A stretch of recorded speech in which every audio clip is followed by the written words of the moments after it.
أعوذ بالله من الشيطان الرجيم قل هذه سبيلي أدعو إلى الله على بصيرة أنا ومن اتبعني وسبحان الله وما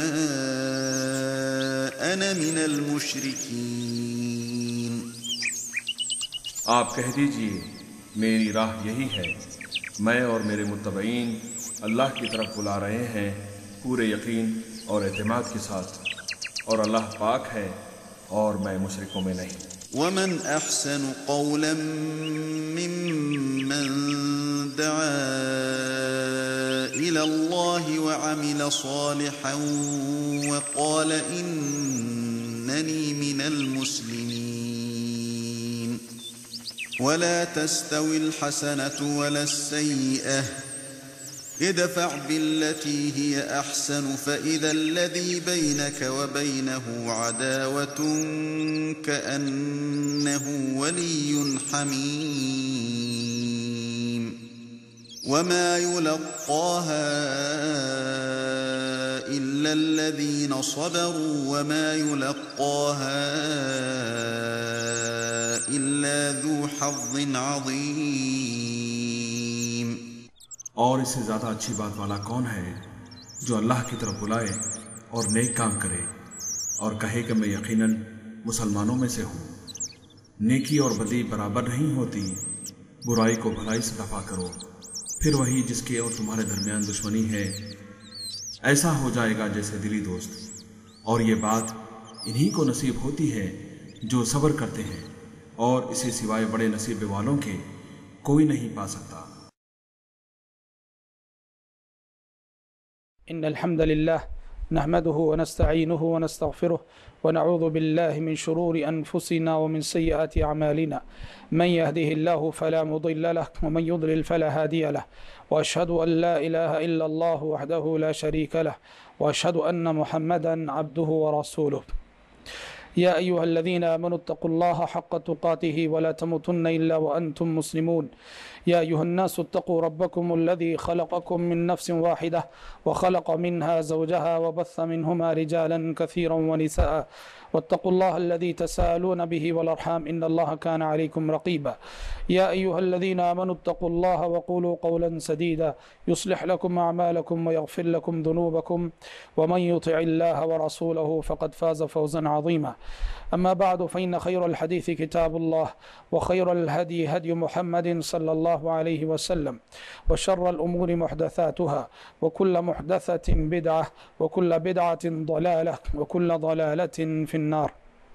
أعوذ بالله السميع العليم من الشيطان الرجيم من همزه ونفخه ونفثه وَلَقَدْ آتَيْنَاكَ سَبْعًا مِّنَ الْمَثَانِي وَالْقُرْآنَ الْعَظِيمِ لَا تَمُدَّنَّ عَيْنَيْكَ إِلَى مَا مَتَّعْنَا بِهِ أَزْوَاجًا مِّنْهُمْ وَلَا تَحْزَنْ عَلَيْهِمْ وَاخْفِضْ جَنَاحَكَ لِلْمُؤْمِنِينَ۔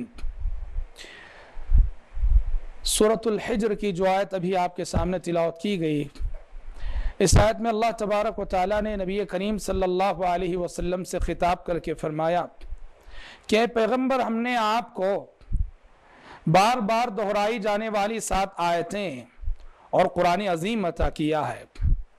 آپ ہرگز ان چیزوں کو للچائی ہوئی نظروں سے نہ دیکھیں جو ہم نے ان میں سے مختلف قسم کے لوگوں کو دے رکھی ہیں، اور آپ غم نہ کریں ان کی گمراہی پر، اور آپ اپنے پہلو کو نرم کر دیجئے اہل ایمان کے لیے۔ یہ دیکھیے سورۃ الحجر کی اس آیت کا ترجمہ ہے جو آیت کے آپ کے سامنے تلاوت کی گئی۔ آیت کے نزول کا پس منظر کیا ہے؟ آیات کن حالات میں نازل ہوئی؟ یہ آیت مکی دور میں نازل ہوئی، اور حالات ایسے تھے، پس منظر یہ تھا کہ مکی دور میں مشرکین کی تجارت ترقی پر تھی، مشرکین کی دنیا عروج پر تھی، مشرکین کے مال و دولت میں دن بدن اضافہ ہو رہا تھا، اور اس کے مقابلے میں مسلمان ان کے شب و روز دعوت میں مصروف رہنے کی وجہ سے ان کی تجارت ختم ہو رہی تھی، دنیاوی حیثیت سے وہ کمزور پڑ رہے تھے، بظاہر دنیاوی اعتبار سے کفار مسلمانوں پر چھائے جا رہے تھے۔